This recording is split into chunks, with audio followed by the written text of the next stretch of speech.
Beauty lies in the eyes of the beholder એવી અંગ્રેજીમાં એક સરસ મજાની કહેવત છે, જેનું સાદી ભાષામાં આપણે જો અનુવાદ કરીએ અથવા તો ભાષાંતર કરીએ તો એવું કહી શકાય કે સુંદરતા એ જોવાવાળાની આંખોમાં હોય છે. દરેક વ્યક્તિની પોતાની વિચારસરણી હોય છે અને વિચારસરણીને આધારે એ પોતાની સુંદરતાની વ્યાખ્યા કરતું હોય છે. તમે જોઈ શકો છો કે જુદા જુદા સમાજમાં સુંદર હોવાની વ્યાખ્યા જુદી જુદી હોય છે. આફ્રિકાના કેટલાક ટ્રાઇબ્સમાં લાંબી ડોક હોવી એ સુંદરતાનું માપ હતું એક સમયે, અને એટલા માટે એમના ગળામાં રિંગ્સ પહેરી દેતા કે જેથી એમની ડોક લાંબી થઈ જાય. ક્યારેક ચીનમાં એવું માન્યતા હતી કે ભાઈ જે છોકરીના પગ નાના હોય તે સુંદર હોય, તો એના માટે એમને જન્મ સમયથી જ બૂટ પહેરાવી દેવામાં આવતા કે જેથી કરીને એમના પગની જે લંબાઈ છે એ વધી ન જાય. સો આવી ઘણી બધી વાતો છે જ, પણ તો આવી જ થોડીક વાતો આપણે કરવાની છે. આપણે વાતો કરવાના છીએ એક ચોક્કસ વિષય ઉપર, અને એ વિષય છે ફિઝિક્સ. હવે આમ તો ફિઝિક્સ એક વટવૃક્ષ સમાન છે. એની શરૂઆત ક્યાંથી થઈ હશે ચોક્કસ રીતે તો સામાન્ય રીતે મોડર્ન સાયન્સમાં એવું કહેવાય છે કે ફિઝિક્સની ચોક્કસ રીતે શરૂઆત સર આઇઝેક ન્યૂટને કરી હતી. એમણે સૌપ્રથમ ગુરુત્વાકર્ષણ બળ અથવા તો ગ્રેવિટેશનલ ફોર્સ આપણને આપ્યો અને એના પરથી આપણે ફિઝિક્સનો એક અભ્યાસ શરૂ કર્યો એવું કહી શકાય. પણ શું એ પહેલા ફિઝિક્સ હતું જ નહીં? હતું, ફિઝિક્સ હતું જ. અને આઇઝેક ન્યૂટન સુધી પણ આપણે આવ્યા એ પહેલા ફિઝિક્સ હતું જ, અને એ ફિઝિક્સ આપણે અનુભવના આધારે શીખ્યા છીએ. એવું નથી કહેતો કે એમને આપણે માન આપવું ન જોઈએ, પણ એ પહેલા પણ આપણે એવું માની લઈએ કે ચાલો આદિમાનવ હતા. આદિમાનવ શરૂઆતની સ્થિતિ જ્યારે હશે ત્યારે શરૂઆતની સ્થિતિમાં આદિમાનવ ખુલ્લા મેદાનોમાં કે જંગલોમાં રખડતો હશે. ક્યારેક એની સાથે એવી કોઈક ઘટના થઈ હશે કે જેથી કરીને પથ્થર ડુંગરો હશે, માઉન્ટેન હિલ, એમાં ક્યાંક કોઈક જગ્યાએ કેવ હશે, એટલે કે ગુફા જેવું હશે, અને એ ગુફામાં ગયો હશે, શિયાળાની ઠંડી રાત હશે, અને એ ગુફામાં જઈ અને એને એવું અનુભવ્યું હશે કદાચ કે હું જો રાત્રિ ઠંડીના સમયે જો હું ગુફામાં આવું છું તો મારા શરીરને ખૂબ જ અનુકૂળ રહે છે. અને એ અનુભવને આધારે પછી એને ક્યારેક ગુફામાં રહેવાનું શીખ્યું હશે, પછી એના અનુભવના આધારે પોતાના ઓજારો ઘડતા શીખ્યો, પૈડાની શોધ કરી, અગ્નિની શોધ કરી. આ બધી શોધ કરતા કરતા એ અનુભવે પ્રકૃતિ પાસેથી શીખ્યો છે. અને પ્રકૃતિ પાસેથી શીખવાની આપણી જે રીત છે આપણે એને વિજ્ઞાન કહીએ છીએ. અને પર્ટિક્યુલરલી જ્યારે ફિઝિક્સની વાત આવે તો ફિઝિક્સ મુખ્યત્વે બે વસ્તુઓ પર વધારે ભાર આપે છે. એક વસ્તુની જો આપણે વાત કરીએ મિત્રો, તો એક વસ્તુ છે મેટર.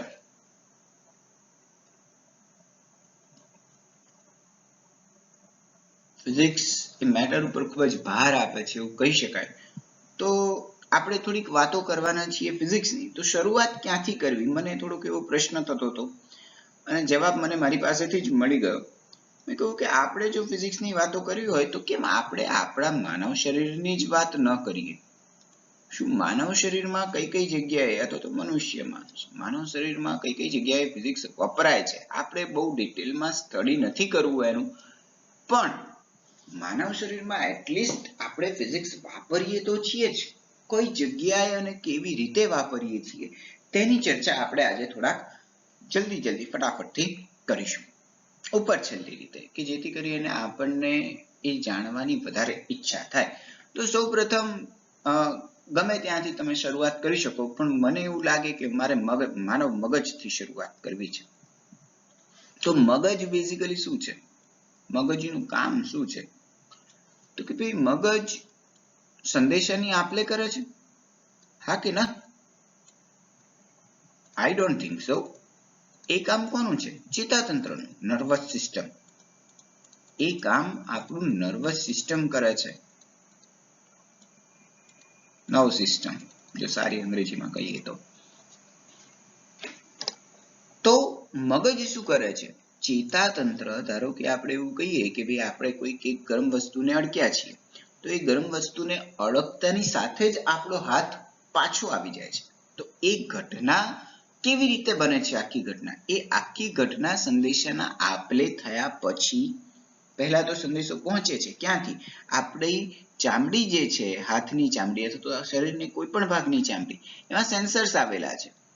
એ સેન્સર્સ આપણને શરદી, ગરમી, ભેજ, શુષ્ક આ બધા અનુભવો કરાવે છે.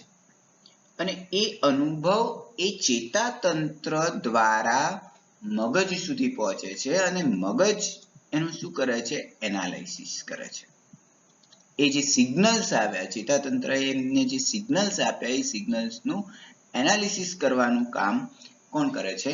માનવ મગજ કરે છે, અથવા તો એને આપણે બ્રેઇન એવું કહીએ છીએ અંગ્રેજીમાં.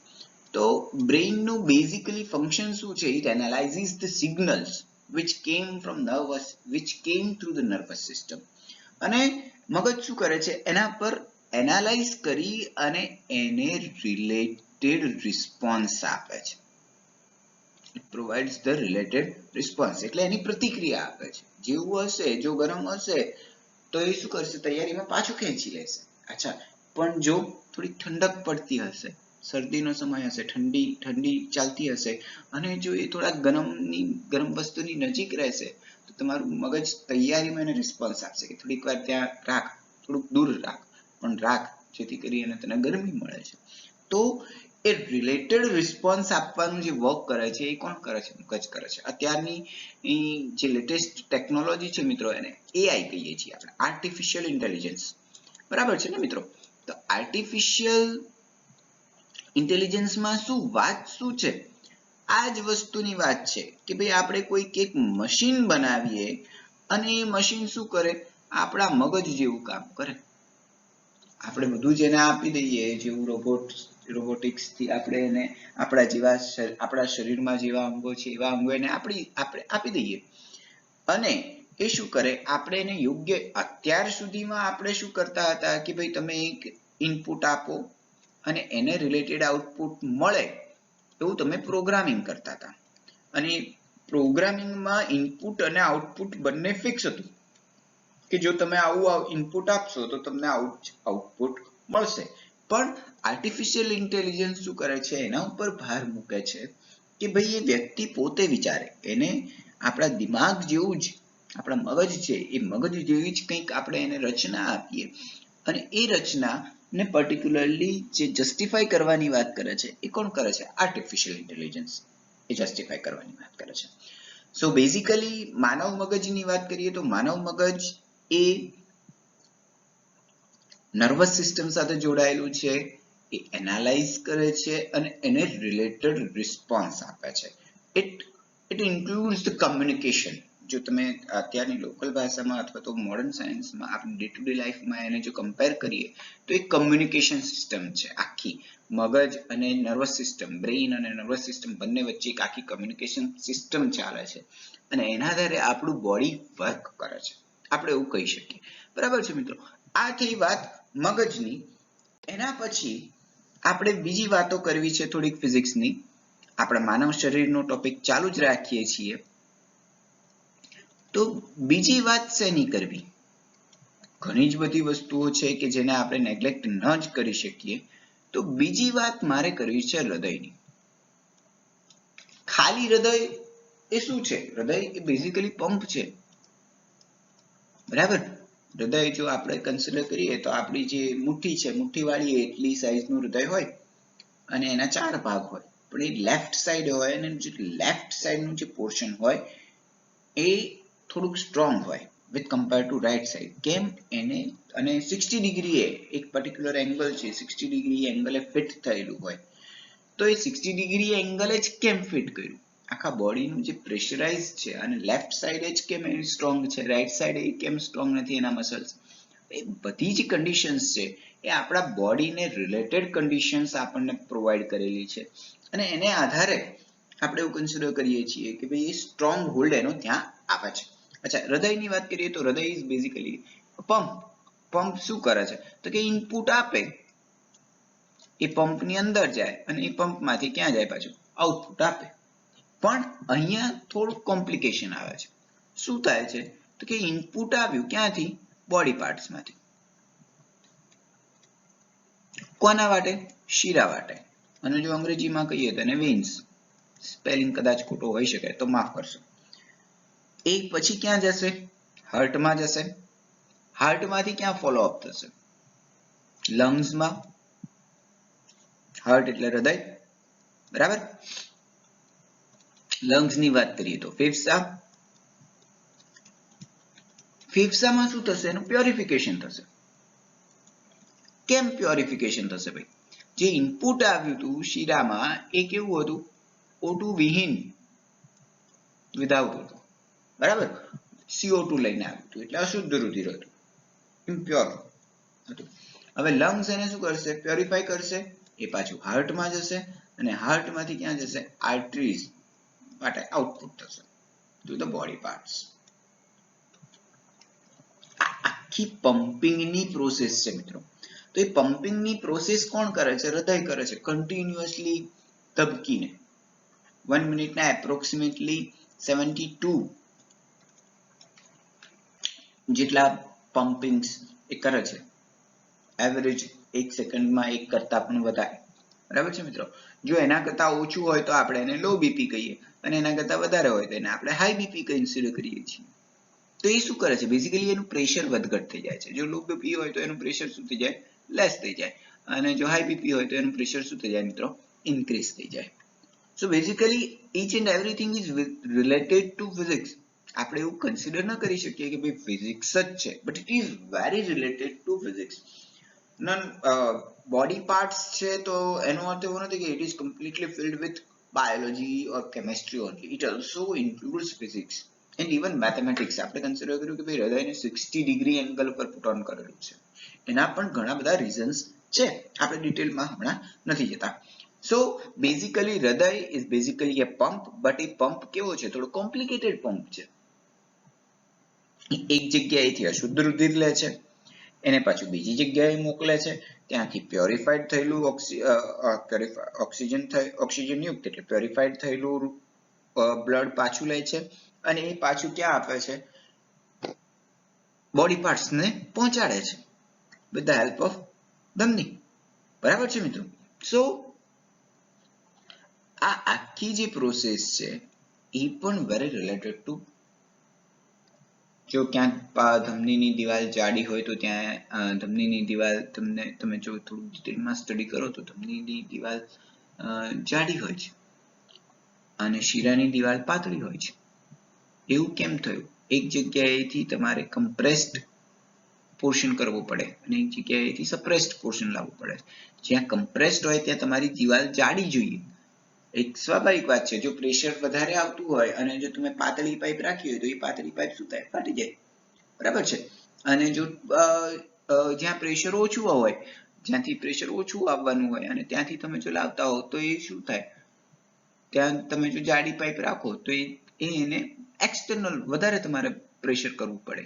એટલા માટે બંનેની થિકનેસ પણ ડિફરન્ટ હોય છે. ધમની એટલે આર્ટરીઝ અને શીરા એટલે વેન્સ, એ બંનેની જે થિકનેસીસ છે એ થિકનેસીસ પણ એમના વર્ક રિલેટેડ છે.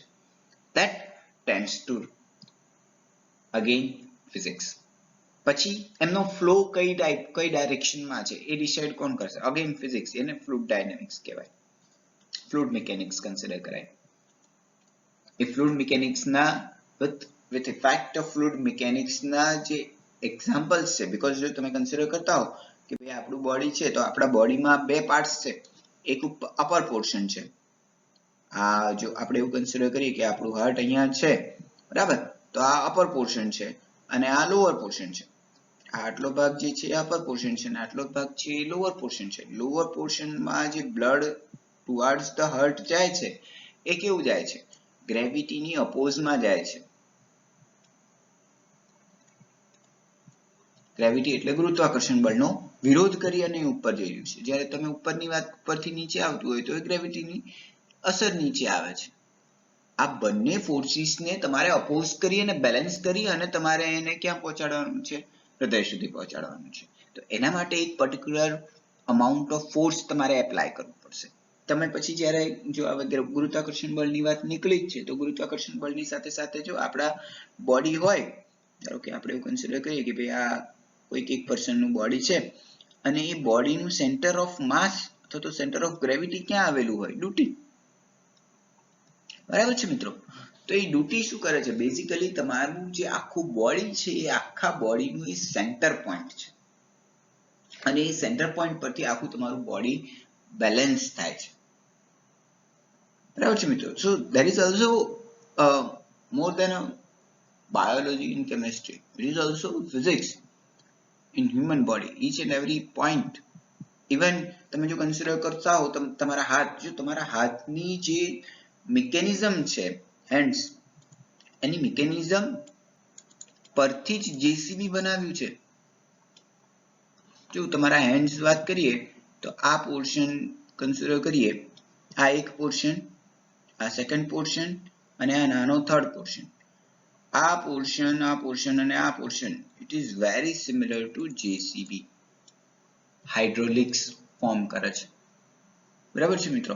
સો there is also a physics within your hand even also whenever you are writing with pressure. જો તમે થોડું પ્રેશરથી લખશો, જોર લગાડીને લખશો તો કદાચ તમારા અક્ષર સારા આવશે અને એ ઘાટા પણ હશે.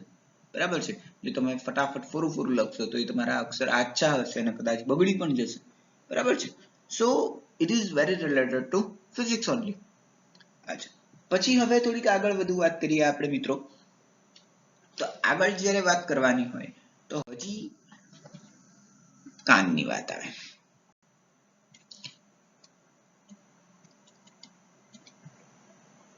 તમને ઓફકોર્સ મ્યુઝિક સાંભળવું ગમતું જ હશે. ઘણા બધા પ્રકારના જુદા જુદા પ્રકારના લોકોને જુદા જુદા સોંગ્સ ગમતા હોય. કોઈકને પોપ ગમતું હોય, કોઈકને ઇન્ડી ગમતું હોય, કોઈકને ક્લાસિકલ ગમતા હોય. બરાબર છે. તો આ બધામાં પણ થોડુંક ફિઝિક્સ રહેલું છે કે જે આપણને સંભળાય છે. આપણને ક્યારે સંભળાય છે? આપણું main source of listening consider કરીએ તો એ શું છે? મેઇન સોર્સ ઓફ લિસનિંગ આપણું છે કાન. હવે એ બેઝિકલી કાન વર્ક કેવી રીતે કરે છે અને કોના આધારે વર્ક કરે છે? So it simply works pressure increase અને પ્રેશર ડિક્રીઝ. આ બે પોર્શન્સને આધારે આપણું આખું જે ઈયર છે એ વર્ક કરે છે અને એના કારણે આપણને સંભળાય છે. આપણે ફિઝિક્સની પર્ટિક્યુલર ભાષામાં વાત કરીએ વિથ ડિજિટ્સ તો આપણને 20 hertz to 20 kilohertz, 20 hertz to 20 kilohertz આટલી આવૃત્તિ વાળા અવાજો આપણને બધા સંભળાય છે. આનાથી લેસ હોય તો એને આપણે શું કહીએ છીએ?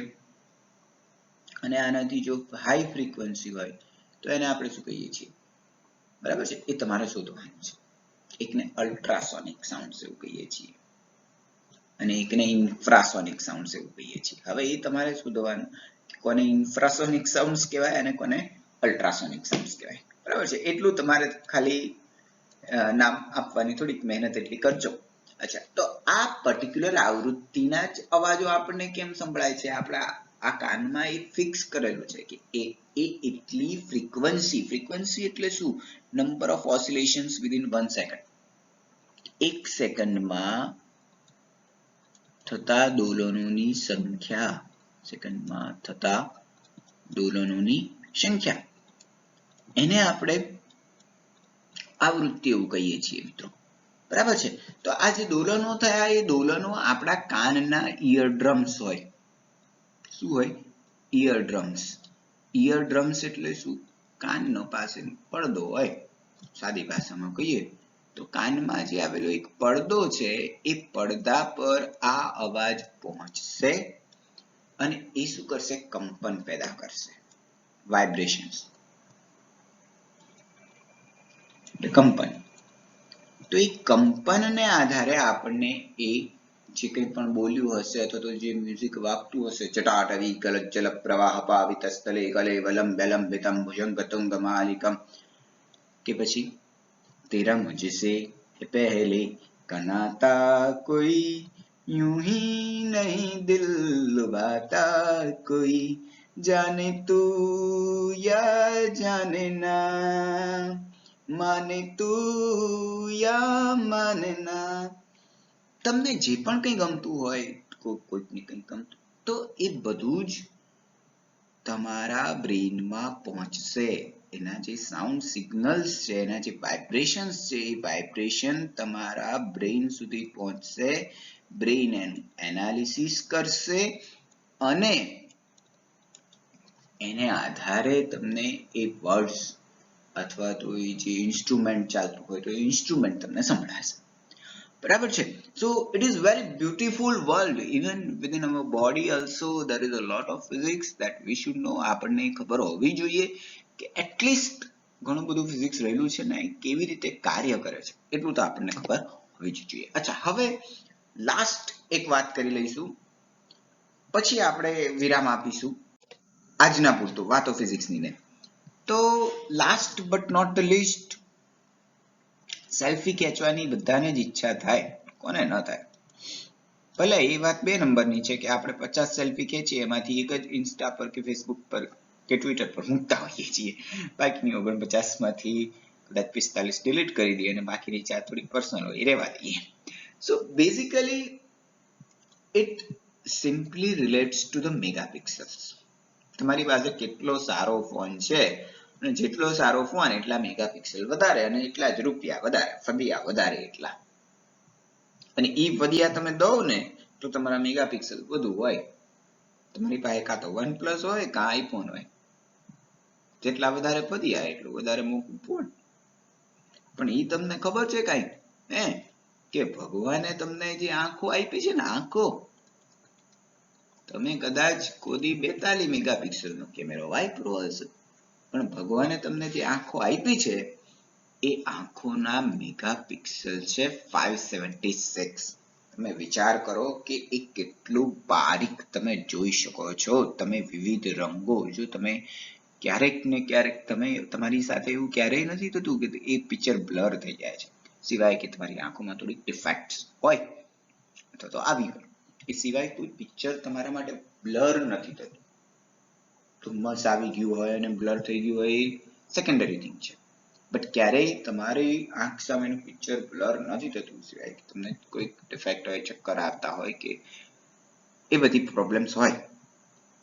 આંખો, it is also wonderful mechanism of a human body which very relates the concepts of the basic physics. આંખની વાત કરીએ પર્ટિક્યુલરલી તો આંખના મેગાપિક્સલ તો 576 હોય, પણ એ વર્ક કેવી રીતે કરતી હોય તો એક સિમ્પલ વાત કરીએ. આપણે બેઝિકલી જોઈએ કેવી રીતે છે. સૂર્ય છે, બરાબર, સુરત દાદા અમે જો નાના હતા ને ત્યારે આવી રીતે દોરતા હતા બાલ મંદિરમાં કે પહેલા ધોરણમાં. મને જ્યારે પણ સુરત દાદા દોરવાનું કહેવામાં આવતું એટલે હું સુરત દાદા આવી રીતે દોરતો. તમને ઈચ્છા થાય તો તમે મારા ડ્રોઈંગ ઉપર હસી શકો છો પેટ પકડીને. અહીંયા મને તો સંભળાવવાનું નથી અને સંભળાશે તો પણ I can also laugh on it. I know my limitations.